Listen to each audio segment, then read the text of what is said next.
gets that back. She makes all that money. And Aaron Rodgers, Russell Wilson, they don't have a supermodel wife paying $40 million or whatever she makes. So they're kind of like, maybe let's just keep the money here. Probably shouldn't take pay cuts just to win, just for the glory and all that.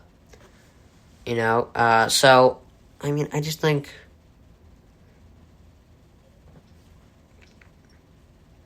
I think it's so simple, but some people just think, okay, it's going to give me stability and all that. At least we won early in our career. Some people think of that, I think. But, all right. So this next topic is kind of a moot point now because Bridgewater is now with the Broncos. But, so it's kind of a poll question, kind of. It's like Teddy Bridgewater or Jimmy Garoppolo for the Broncos. There's reasons to pick both and reasons not to pick both. Bridgewater will not get injured, and he will be productive and good enough for your team to win games. But it's not guaranteed that he'll win a lot of games when healthy, whereas Jimmy G will win a lot of games if he's healthy, but it's a big if he's healthy. And not only does he get injured, he gets injured in September. He gets injured for the season. You're not going to have him the entire season. So, I don't know. It's a tough pick. I don't know. I would probably take Bridgewater for definite health and all that. That would be my pick. And he's a capable backup with a good roster. So I would take him over Jimmy G, who's an injury question mark. So Devontae Smith says he's not concerned about his weight at all. Now, Michael Irvin, I heard him say this. I think it was on The Volume. It's a Colin Cowherd podcast. He said, if you use Devontae Smith, because back in the day, receivers had to be big, like size mattered when he played. But today, if you use him in ways that the Alabama team used him, it'll work so well. I think he goes third. Out of all the top 3 receivers, I think Smith number 3, Waddle 2, Chase 1. And I'm going to do another mock. I probably mentioned that already, my bad. But so if you use him in the right ways, his weight won't matter. It's just about using him in the right way. He's a lot like Marvin Harrison to me. Great route runner, and weight doesn't matter if you're going to get that separation. So, and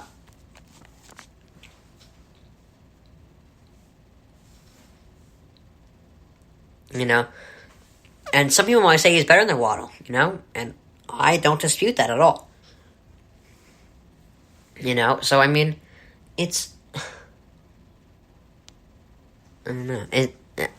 I don't think his size will matter. I think when you got the route running skills he does, it doesn't matter, But obviously the size is taking it right now. Like, some people are picking him apart for that, and a lot of people are saying, and I've actually heard the Packers are eyeing Rashad Bateman. I like it. I wouldn't mind it. If you can get a guy like Rashad Bateman at 29, go for it, honestly. But we'll see what happens. That's what I always say. We'll see what happens, because you never know.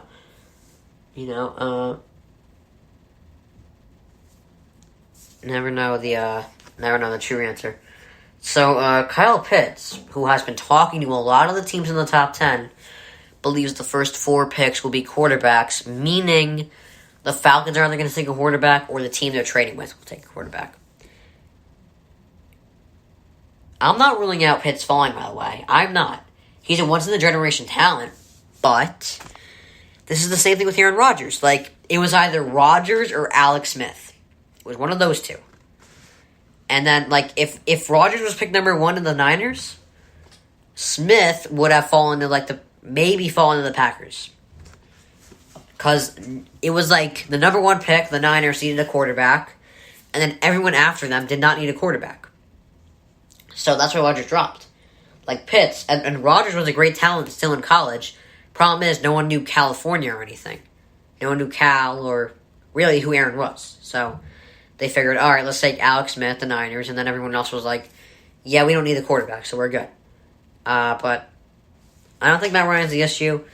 But Pitts, I'm not ruling out him falling because let's think. Does anyone really need a tight end? Because the Jets and Jags need a quarterback so much more. Niners, they got George Kittle. Falcons got Hayden Hurst. Bengals could use him, but don't they need an offensive line more? Dolphins, they got Kaseki. Lions got TJ Hawkinson. That's probably the least of their concerns. Panthers could use him. Alright. Broncos got Noah Fant. He's pretty good. Cowboys got enough offense. Giants got Ingram and Kyle Rudolph. Eagles got Dallas Goedert or whatever his name is. Chargers? It's the Chargers, baby. So it's either like the Bengals could use one, I guess. Panthers can use one. And Chargers can use one. So he can really fall. I'm not ruling that out at all. But alright. Let's I'm not gonna get music going because I think you guys haven't had enough of that. So Jerry Jones expects the Cowboys to get the best defensive player available. So he's kind of saying the first 9 picks will probably all be defense. Or no, offense, my bad. And it's possible. I mean, like I said, the Cowboys have 10 picks. Do what the Panthers did. On defense, just use all of it on defense. I know it sounds crazy, but use all of it on defense. Or most of it, at least. Like 8 of the 10 picks on defense. Because your offense, you got possibly a top 3 receiving core. Dak Prescott, a top 15 quarterback. Ezekiel Elliott, still a top 10, top 15 quarterback. Running back, my bad. A good O-line. They were doing good before Dak got injured. So your offense is the least of your concerns. Alright, but the first 9 picks, I believe, will be to offense, I believe. Unless the Broncos, now that they have Bridgewater, might go with Micah Parsons if he's there. But we'll see what happens there. Just use 8 of the 10 picks on defense. Seriously, use it on defense. So, alright, we're actually not far off of the end of this podcast. So the Panthers are thinking of trading back, which is perfect. Like with the Patriots. Those two have been in talks, apparently. But the Panthers are thinking of trading back. Now, think about this. This has worked out perfectly for Darnold the last couple of days. Sorry, I got a runny nose. But think about this. This last, 2 weeks have been, perfect for Darnold. His first 3 years were terrible. He had a dysfunctional front office. Terrible coaches. Terrible team, terrible organization, obviously. He went from Gase to Matt Rule and Joe Brady. He went from one of the worst owners to one of the richest owners. What's his name?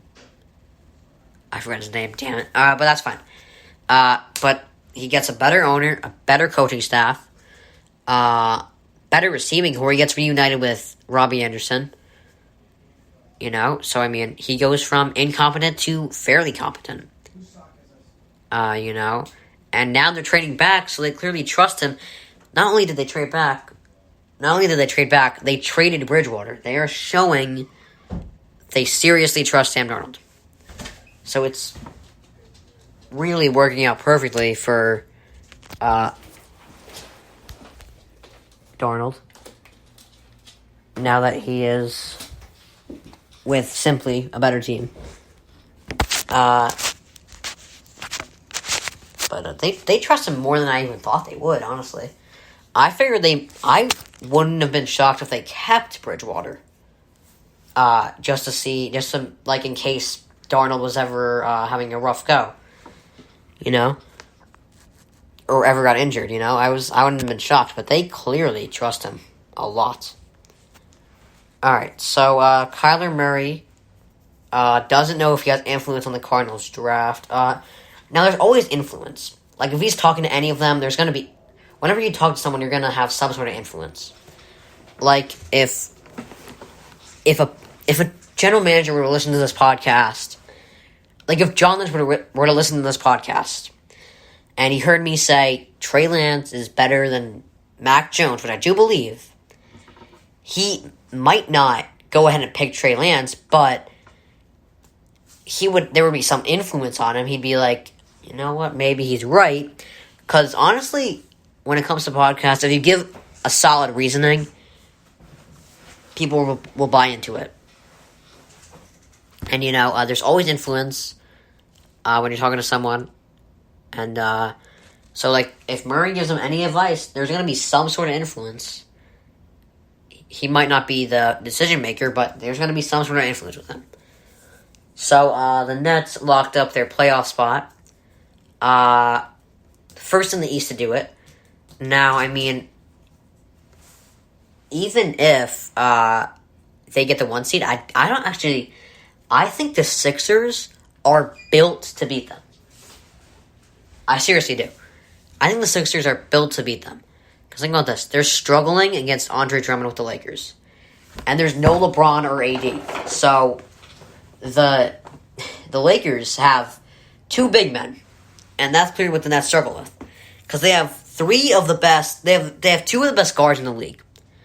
And they have arguably the best small forward in the league. Probably the best scorer in the league right now. So 2 of the best scorers, 3 of the best offensive players in the league. They don't have a big man, though. They got Blake Griffin, who is not going to be enough to stop... He might be pretty good, but he's not going to be enough to stop AD and Drummond. So if they can't stop Drummond... Because they got crushed by them, and they didn't even have AD. So the Nets, if they're struggling against Drummond... And it's not like just a one-game thing losing to just Drummond. They lost to the Pistons with just Drummond. Drummond is picking them apart. So how are they supposed to take down Giannis or Embiid when they can't take down Drummond? And if they can't take down just Drummond, how are they going to take down Drummond and AD?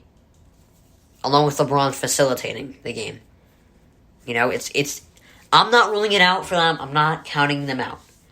I'm just saying it's a little tough to believe they can beat these teams. When you look at, their season, and they've only played 7 games together, and that's not going to fare well in the playoffs.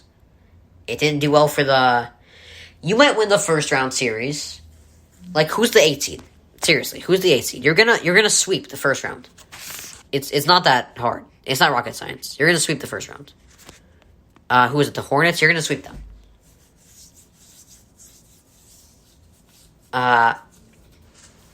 That's not rocket science. But who's next? Do you got, like, the Heat or someone? Who's the 4 seed? Knicks, actually. If they even make it. But I don't know. And I sound crazy right now, but I don't think it is crazy.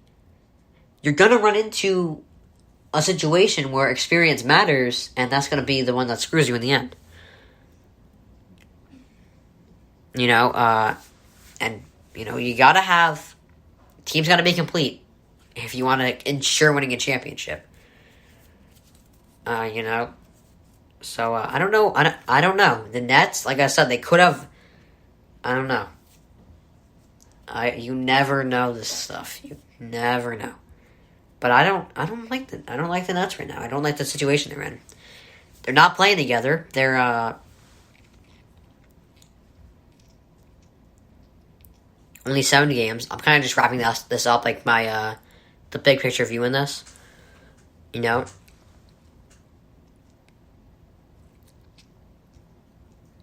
But like,